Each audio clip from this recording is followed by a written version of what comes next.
Hello and welcome to episode 256 of Sutton Impact Family Style. I'm Jason.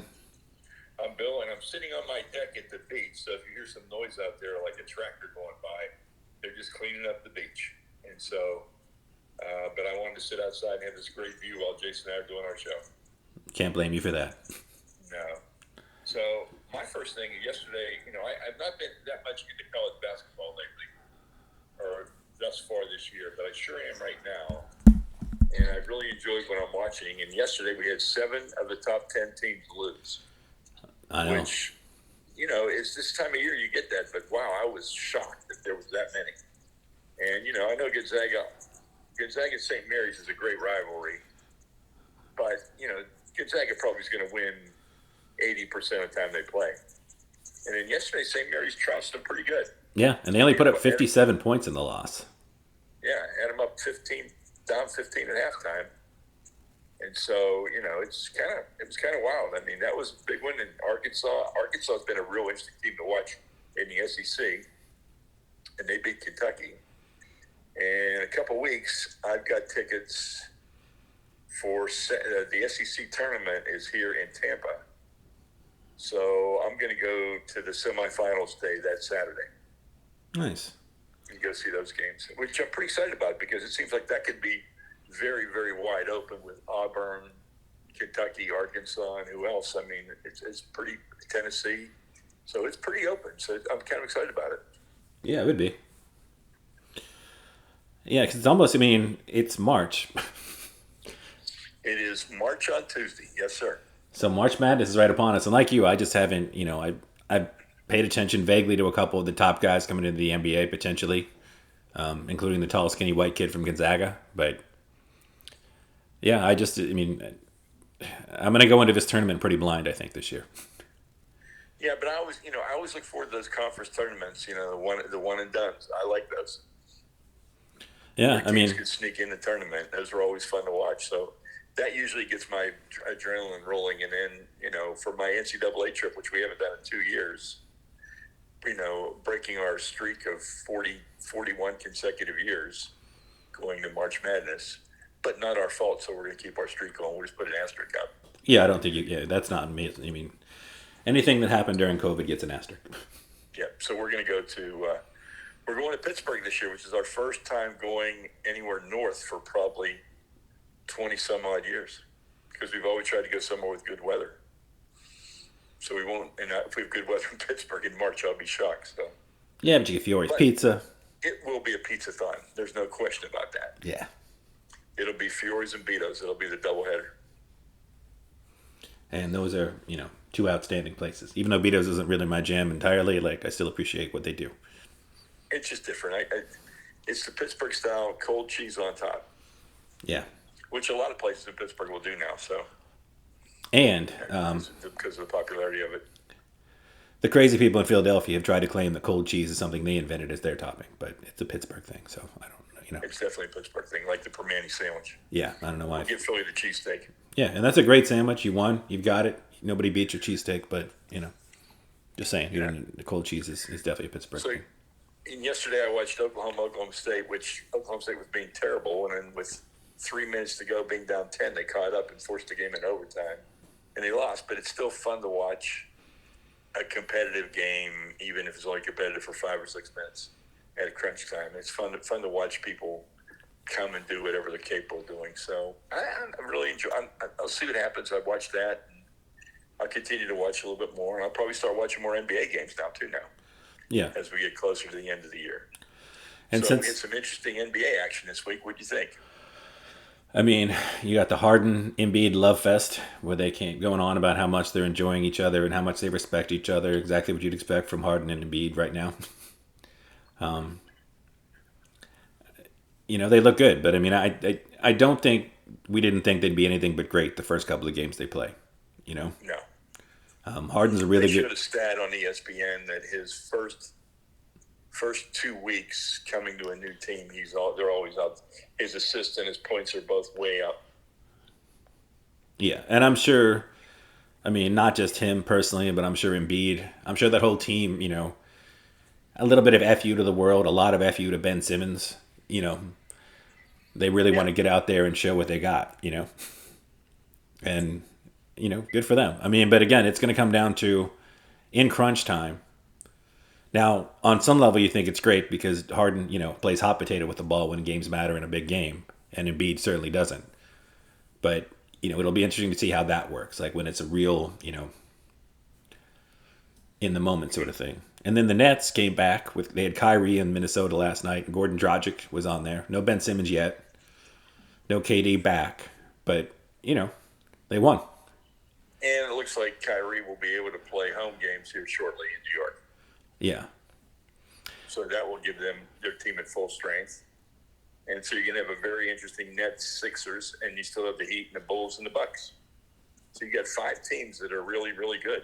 And you left out a very hot, streaky team right now, and that's the Boston Celtics, who went there. They are streaking right now. I mean, they're playing when the Time Lord is playing well at center and not getting in foul trouble, and then Derek White at point guard has really been a big boost for them. Like they're the second best defense in all of the NBA right now. And you've got Tatum and you've got Brown, and two guys that have been to 2 conference finals, and they're both under 25.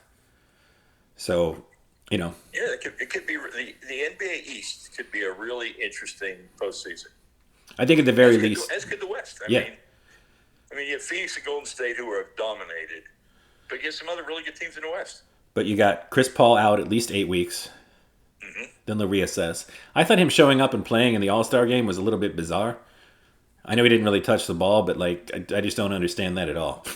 No, he could have just come out and been in for a minute and then taken him out for a ceremonial thing. Yeah, I don't know if it was some sort of weird streak thing, but if you're going to miss 8 weeks and a chance to win, you're the premier team in the NBA. Like I know he yelled at somebody for spreading to pick on him, and it's like you're out here, man. Like, but nobody was going to hit him in that game. No, but it was just like nobody hits anybody in that game. No, but he still got mad. I think at Towns or somebody tried to set a screen on him, and it's like, look, you're out here playing basketball, like you shouldn't be. So whatever. Yeah.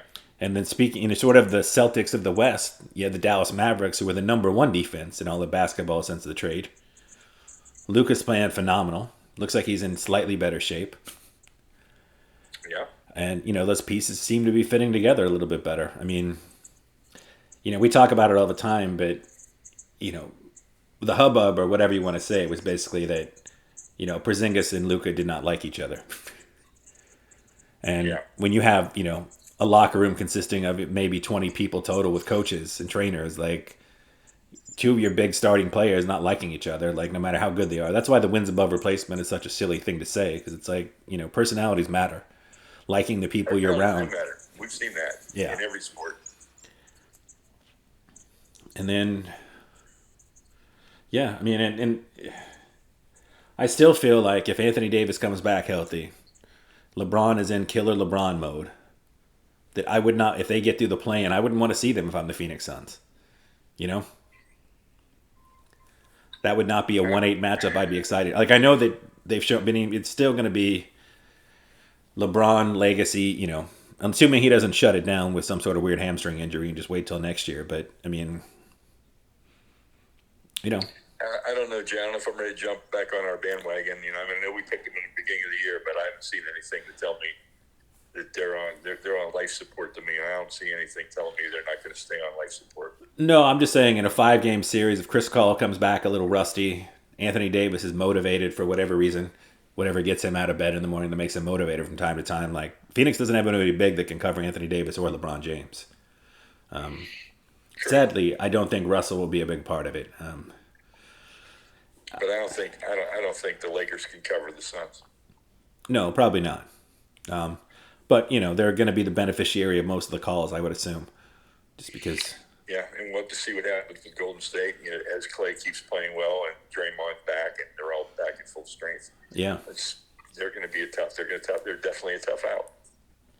And like I said, I like the way Dallas is playing. I think Denver, you have one of the best players in basketball. And, he's made Aaron Gordon look like an all-star again this year. So, there's just a lot of good basketball to be played.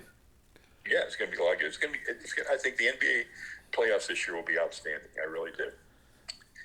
Hey, I got to take a pause here. Uncle Mike brought to my attention that this month, Jerome Bettis will graduate from Notre Dame. at age 50, Huh. fulfilling a promise to his mother that he would graduate from Notre Dame. Nice. And not only that, but listen to this now. So he would be the first person in his family to graduate from college. But the really interesting thing is that every person in his recruiting class will have graduated from Notre Dame. That's incredible. It is incredible. So huge shout out to the bus. We love the bus, always have, always will. But this is a great off the field accomplishment for a Hall of Famer. And then I guess let's go ahead and continue our Steeler moment because we talked about this off air. They become a conversation of a lot of talking heads with all the quarterback movement we've seen. But you and I are both of the same thing. Like, if they want to bring in a free agent to compete with Rudolph and Haskins, if the right pick falls to them in the draft without moving up, I'm fine with that. But I don't want to see them trade for Wentz or Garoppolo. I don't think they're a Rodgers away. I don't want to see them mortgage their future for probably an unhappy Russell Wilson who will want to leave after a year because Sierra doesn't like playing at the, whatever clubs they have in Pittsburgh. They're not close. No. And it takes a lot to acknowledge that they're not close, but they're not close. No. I mean, they have a good they have a great defense. No, they have a good defense. I'd say everybody's saying they have a great defense. That's why somebody would want to go there. They're not a great defense. They have 3 great defensive players, including the defensive player of the year, but no, they don't have a great defense. Helicopter, excuse me. That was exciting. Yeah, it was right overhead. Yeah, I mean, they've got Hayward, who's getting older, TJ Watt, defensive player of the year, and Micah Fitzpatrick. So you got an elite player on all levels of the field. But other than that, you got a lot of questions on defense. As we said, I think if you're in the rosiest of rosy Steeler glasses, you can picture 3 starting offensive linemen you'd really want of the cavalcade of guys they have out there. You're down to 2 receivers. Maybe neither of them is really the reliable one you really want. And then you got Najee, some nice tight ends, and no quarterback. So you're a minute away, and it's fine. Yeah, you're several minutes away. Yeah. And I even think, like I said, I'm fine letting them. What's that? Baseball continues to just drag down my heart. They just cannot get it together. They're just, it's money versus money versus money versus money. I mean, that's what it comes down to. And, they just don't get it. And, they just don't get it. I'm sorry. They just don't get it.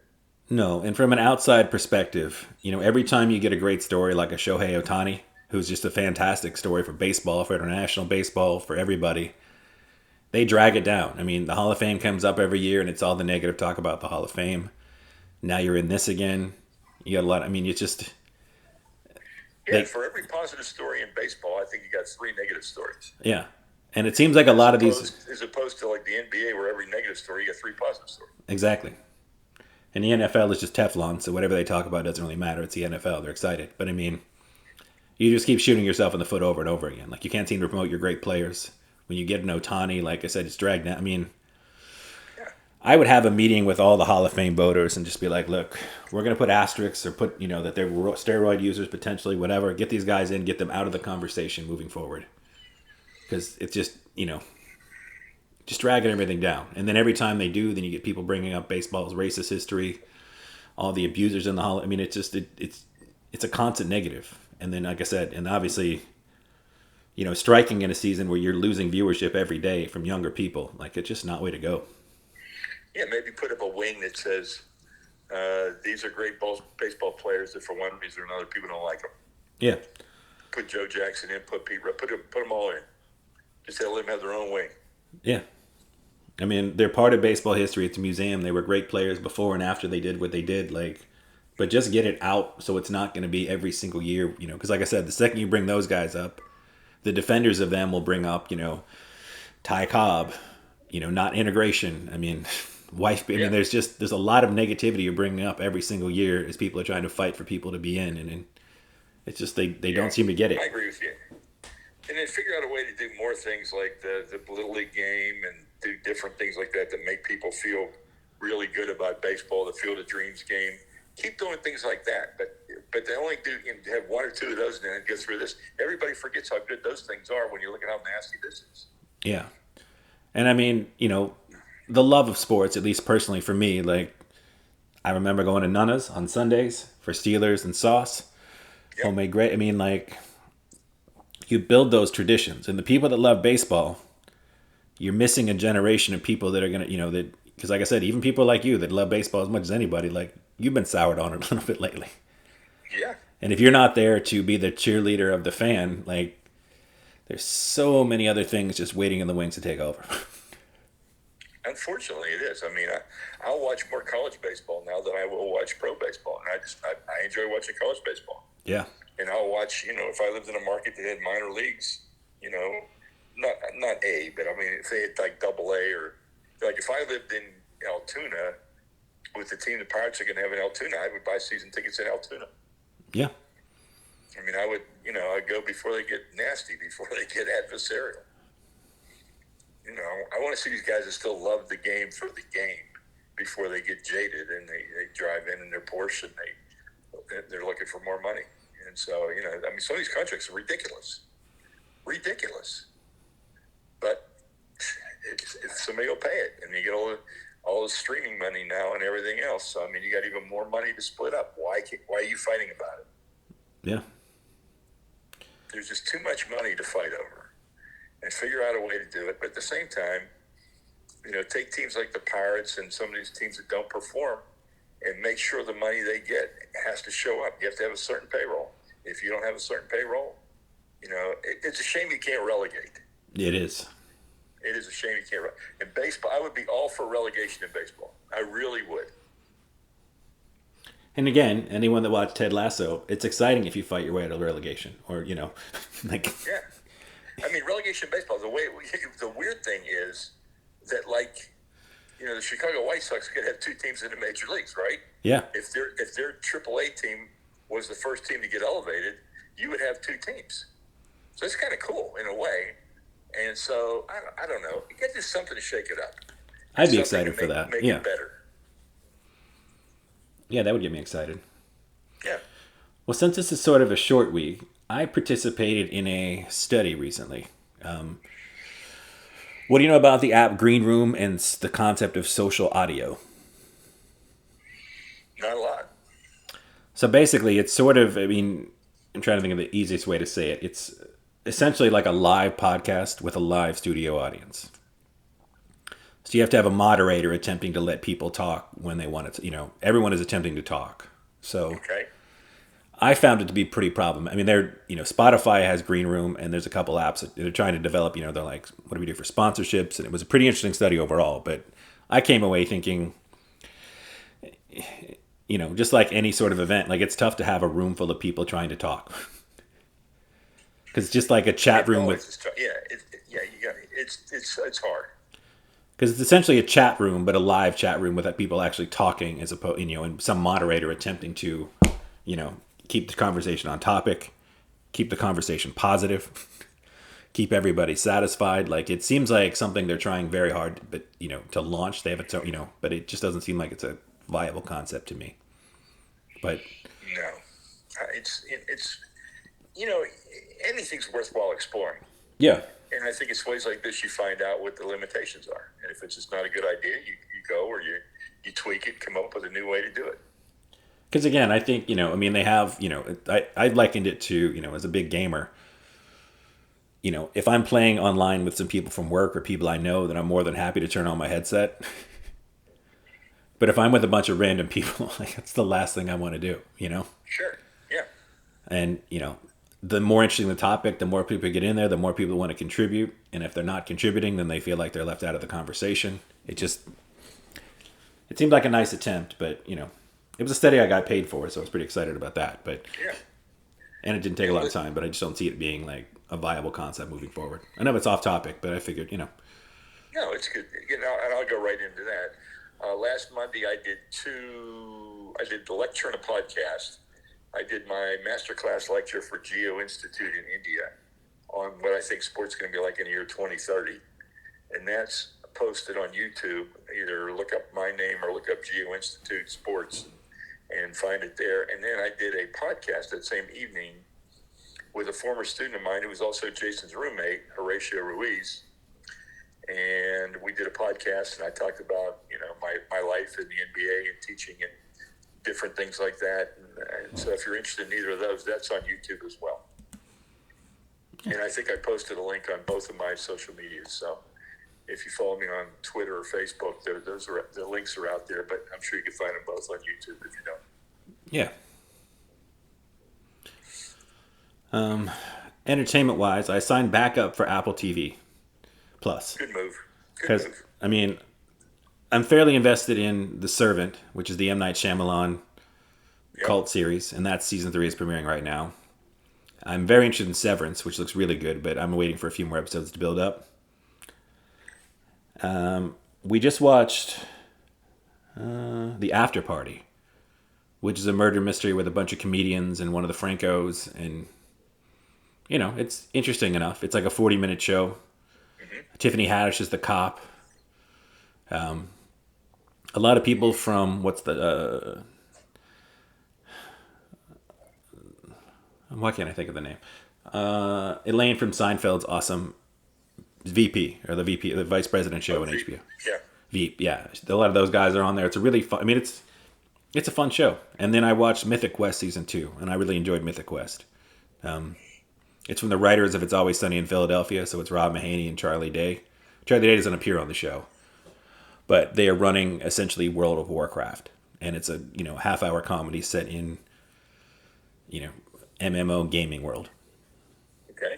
But they do a couple of some of their standout. They do a couple of one-off episodes, and they're more drama than they are comedy, but they're incredibly poignant and really well done. And then I rewatched the first season because I've had some time, just to catch up. Uh-huh. And it's weird going back now. Not that we're out of it, but they did one of the best quarantine COVID episodes, I think, on television. It was really, really good. So there's that. Yeah. And I told you we watched Somebody Feed Phil. We watched a bunch of episodes the other day, and the one on the Mississippi Delta has inspired me, and I've got to make a driving trip from Memphis through the Delta to eat at some of these places that Phil ate, and especially with Doe's Eat Place, which I've always wanted to go to, and now that I've seen a video of it, I'm all over it. So I want to go to Doe's Eat Place, so I'm going to listen to some music in Clarksville. Jason, they had a barbecue place in Memphis I've never been to called the Cozy Corner. It looked outstanding. We were going to go there on our trip. It just didn't make the cut. I think because we had the bad barbecue experience on our first, And I'm sorry that Central Barbecue. I liked it, but I'm sorry you got a bad time. I didn't. I've never been to Cozy Kitchen, Cozy Inn, whatever it is, and I'm going to go there next time I'm in Memphis too. I was thinking about this. This can be food talk, right? Yep. Because we've seen it happen before. When you have a small barbecue place that's delicious. I mean, as you know, as someone that cooks barbecue, you're a barbecuey, whatever. You pick out the meat, and then it's a very slow process, right? Yeah. To get everything you want. And I think sometimes, I still think Four Rivers in various areas of Florida is very good barbecue. Four Rivers is not as good as the little shack that we used to eat at. The original Four Rivers. The original Four Rivers. Because now it's much larger scale. In the original Four Rivers, the guy that started Four Rivers, the best barbecuer of the Four Rivers people, was the guy in the kitchen cooking. Yeah. And he was there every day. They were out. And when they were out, they were out. And I think high volume barbecue, I think, is very tough. Because like with Four Rivers, again, it's worth going to if you're in anywhere in the Tampa, Orlando, I think Gainesville area. Gainesville. Yeah. Daytona Beach. Yeah, it's all over the place now. But all the sides were homemade when you first started out. And then once they had 3 or 4 chains, like you could watch them in the background, they cut open bags of macaroni and cheese. And I just think, barbecue being the meal that it is, I think when you're doing it in such high volume, I just think it's impossible for the quality not to go down a little bit. Some of your sides, you just find a way to make you figure, if we lose 20% of the flavor, but all these people are still eating it, it's okay that we have pre-made macaroni and cheese. Just those little tiny quirky things that just slowly deteriorate your overall barbecue making experience. I just think it's tough for those, which is weird because it's like if you're going to be a great barbecue place, you're going to get popular. But the more popular you get, I just think it's harder to maintain the quality. Yeah, but there's still some places that no matter how popular they are, they cut it off a certain time. It's true. And they keep that. They keep that. They do so much right. That's it. Yeah. And this is what we have. We make 100 pounds of brisket today, and once those 100 pounds are out, you're not getting any more brisket.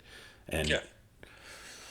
I think that's I mean, but that's not the corporate the corporate No, model. it's not the mentality. No, it's let's put 2 ounces less meat on each sandwich. Let's cut out some of the beauty of it. Well, I hope you enjoy your Prince Street pizza today. I'm looking forward to it. Yeah, very much so, because we can't leave the house, and we just for shits and giggles, I turned on DoorDash yesterday, and it was the shortest amount of time was like a 90-minute wait, Yeah, that's what I was going to say. and like an $11 delivery fee. Yeah, if they could actually get it. Yeah, and that's assuming the other thing. yeah, that's assuming any driver would actually pick up the meal and decide that, because I assume if you're if you're a driver in New Orleans, if it's Mardi Gras week, because you want to either participate in or you want to avoid, you are probably not working. No. You might work, Tuesday night taking people back to the airport, but you're not looking to try to deliver food, no matter how well you know the parade routes, because it's just a futility at this point. No, no question. Yeah. Well, let's continue to watch our basketball. We'll be talking more and more basketball every week on the show. As we get closer to the draft, we'll talk a little draft. Speculate with trades. We hope we'll be talking a little bit of baseball, but I'm pessimistic on that. Yeah, I mean, I'll maybe throw in an occasional hockey minute, but I think we'll try to bring in some other topics as well. It's been announced that the final episodes of Ozark will premiere on April 29th. Okay. So, keep on streaming, baby. Yeah. Keep on enjoying it. But everybody have a good week. Enjoy yourselves. Celebrate Mardi Gras virtually or in your own mind. And have a good week. Okay.